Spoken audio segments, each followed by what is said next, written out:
তুমি আমায় গেলে ছেড়ে। ওই তোকের পিছন দিয়ে তো বাস ভরে ধান তো কাটার মতো হয়ে গেছে। আরে সর্বনাশ, এ কি ব্যাপার? জায়গায় জায়গায় ধান নেই, কি ব্যাপার? এ কি হইলো? তো বাস্তব তো এ লোকজন নামেছে, তো লোকজন যা করছিল তাই। হ্যাঁ, এই ভিডিও বানাতে এসে তো কি করেছে ধান খেত আমার।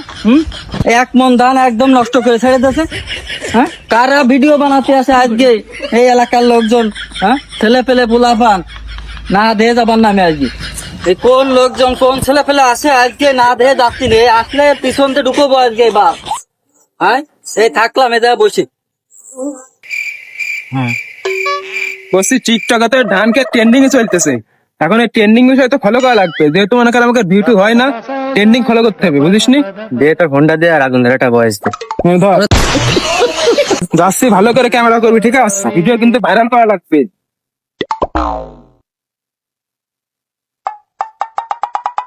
ফ্রেম ভালো করে ধর, ঠিক মতো ধরেছিস তো? বুঝছি, তুই সুন্দর একটা ভয়েস দে, আগুন ধরা দে কোন। এই নে তাহলে ভাই, টিকটকের লোক আগেও শান্তি নেই। ভালো কথা ধর, বয়স দি। তুমি আমায় গেলে ছেড়ে। ওই তোকের পিছন দিয়ে তো বাস ভরে আর আমি বাচ্চারা আমার ধান কেসার গুষ্টি আসতেছি। হারামি ছেলে পেলে ধানের সময় আসলে ধান আর শস্যের সময় আসলে শস্য নষ্ট করে সব ভিডিও বানায় বেড়ায়। হ্যাঁ, পিছন দিয়ে ভিডিও ভরে দেবো ওদের।